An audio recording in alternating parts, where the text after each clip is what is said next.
Hi, I'm Kim Santini, and this is Art Sojournaling. Have you heard the quote by Paul Klee that a drawing is a line being taken for a walk? Well, today, that's what we're going to do. We're going to take a line for a walk. So grab your journal and come on with me, and let's make a page together. So the supplies you're going to need are pretty basic. You're going to want a drawing tool. I have chosen a felt tip pen that's black. I have a spray water bottle, which is totally optional and really only applies if your drawing tool is water soluble or will change when it gets hit with water. The other thing you're going to need is some paper to draw on or a journal to work in. And I am working here in my Ranger Mixed Media Journal. And then you want to have a collection of objects that you find intriguing or inspiring in some way. These are all things that I have collected on my morning walks. And when I find something extra special, like a dead dragonfly or a feather, I will collect it and place it in a tray or a bowl in my home. And then I have this array of objects or things to choose from down the road when I'm looking for things to draw. Now our page is going to be line focused, which means that we're just going to be creating line work to define or build a series of shapes on the page. Now there's a couple of ways we can do that. We can freehand it and create a contour drawing, allowing our eyes to just find the edges of a shape and draw those edges as we happen to see them, almost as if an ant were crawling along the perimeter or the edge of the shapes. Or we could also, if you're not as confident with your drawing skills, or maybe you want something a little bit more distorted or interesting, you can play with the shadow. And you can see how when I move this object, there are shadow lines that appear on the page. And I could choose to trace those shadow lines. Look at the beautiful ones that are right here. I could choose to trace those shadow lines myself instead of drawing them. You can use either of these approaches, or you could use a combination of them. Another way or another thing you could do is to just simply put the object down and trace it yourself. And what I want you to do is to randomly choose these objects and just begin to draw. If you're going to get your page wet, make sure ahead of time that you do not have any sort of water-soluble pages or images on the verso of the pages you're going to be working on, because if I were to get this page wet, even if I were getting it wet on this side, these marks, because they're made in watercolor, are going to move. So I need to find a different spread in my book where the opposing pages are not going to move if they get wet. So let's see, this one will be a great example. So I'll work right here. And you just want to get started. So you just want to grab your object and start to draw it. So here, I am going to hold this little piece here, and I will start by drawing the perimeter of her shadow.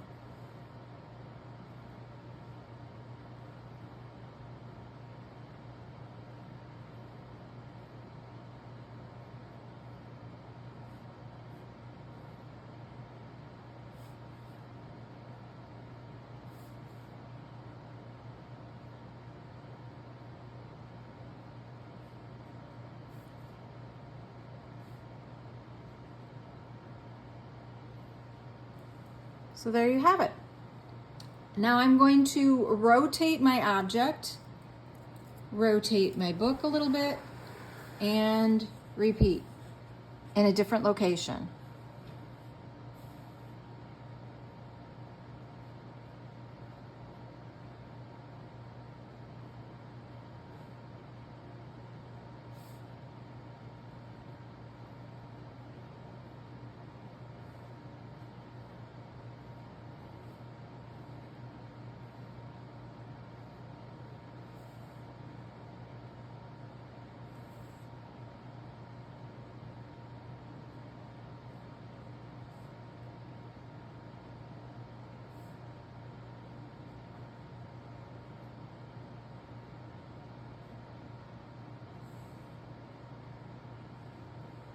I'm kind of just fudging it where my fingerprint or my hand shadow is. I really don't want my hand in this, but you could choose to put your hand in it if you wish. Now I'm just going to continue this process using the variety of objects that I've chosen or selected. I'm going to continue to rotate and draw them and create them in overlapping ways.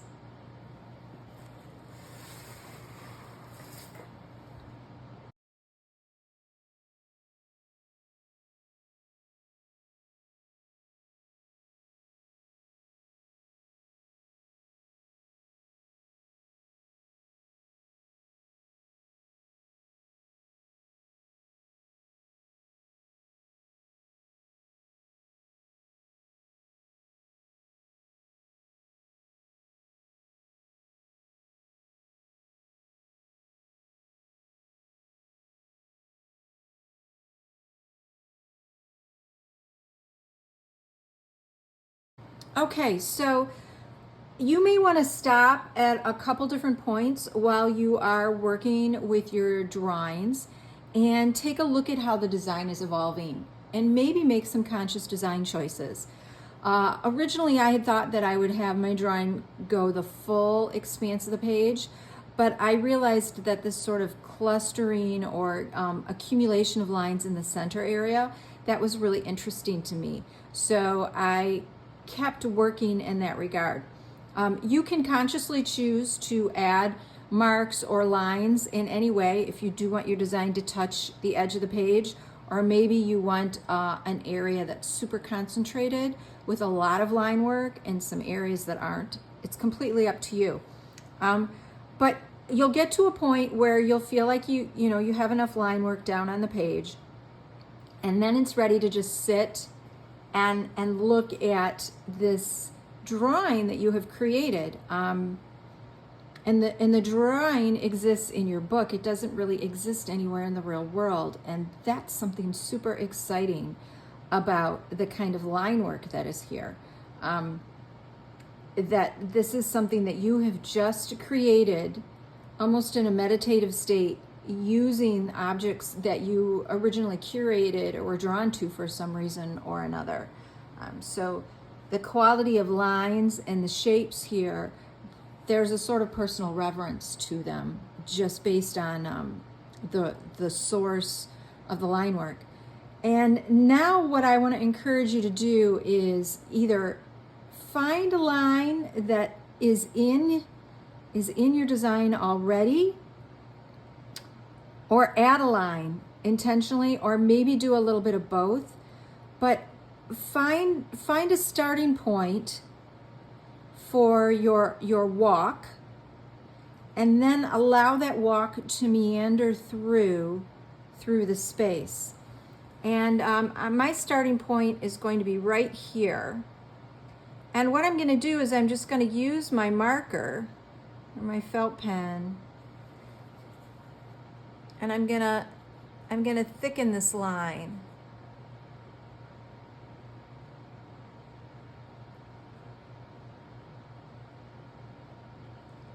And as I thicken this line and carry it through, it doesn't have to be evenly thick. I feel like the organic nature of these lines themselves, as they are here on the page, have really contributed to the fact that I want this line here to feel sort of the same way. And one way that you can do that is you can draw a second line that meanders in a similar way alongside your original one, and then go back in and negative space fill that with your marker or whatever your tool happens to be. If you're working in graphite or a softer tool, you can use shading and other ways to highlight this. Highlight the line that you're taking for a walk. But what I want you to do is sort of meander your way through your drawing and see if you can't get your line to take a walk through the expanse of the page that you have created. And as you're doing this, I want you to think about if you were actually a little ant inside or along this line that you're taking for a walk. I want you to picture or imagine yourself as a little ant traveling this walkway and looking around yourself at the neighboring lines and shapes, and imagine what you might be seeing.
Okay. So some of you may have noticed or thought as you saw me doing this, why not reach for a fatter marker and create the line much more quickly? For me, that wasn't an option because I really wanted to savor in the sensuality of creating this line and the ability to really make it wonky, but also there's a sort of heightened awareness or a quiet calm that happens as I focus on where my line might be going and just simply color it in. There's just a really beautiful meditative calm that settles in, and I really wanted to enjoy and appreciate that. So you can see that my line has a couple of circular loops. It has some little segues. I even gave myself some stepping stones over here to hop around. And I chose not to have my line circle back or my walk circle back like a traditional hiking loop might, but I allowed it to just sort of meander across the page and end. You can choose to structure your line however you wish, and I really think that the energy of the drawing that you've already created is going to help inform you as to what your line is going to look like. Now, I could go back in and, I was thinking about maybe drawing something in tighter detail over top of this, but I actually really like the page as it is right now, so I'm going to leave it as is. But I want to remind you that if you have a what if or a spark or an idea and you want to add that to your page, please do, because there are no rules in art journaling. It's really all about you responding to what it is you're doing, your process, and allowing your curiosity a little bit of space to meander. So that said, because I'm just pushing some of my objects a little bit further away, because I worked with a water-soluble tool, and I know that these marker lines are going to change when I get them wet, I'm going to take my water bottle and I'm just going to spritz my page. And it's going to create a little bit more movement. I don't think I want to soak the whole page. But I really love this effect and the way the ink bleeds. And I'm going to give this a little bit of time to dry now. All right, here's my page all dry. I really, really love how soft and delicate and almost, they almost look like little snowflake fractals. The ink gets when it becomes wet, and there are areas where it's has this beautiful wash and webbing to it as well. And I think it's a great metaphor for our life journey, right? And how we can be focused and maybe meandering, but still focused or intent on things, and then they get a little bit messier at times. So I particularly love that metaphor. I did end up adding a drawn feather to my page because I do find feathers all the time when I go on walks. So I felt like that was an important detail to add to my own appreciation of the concept of the page. If you're uncomfortable drawing, or you have an object that you would like to affix to the page, I could have just as easily glued this feather in, or I could put it down with packing tape or any sort of glue. I could also make a rubbing, could have made a rubbing of an object if there was enough substance to it.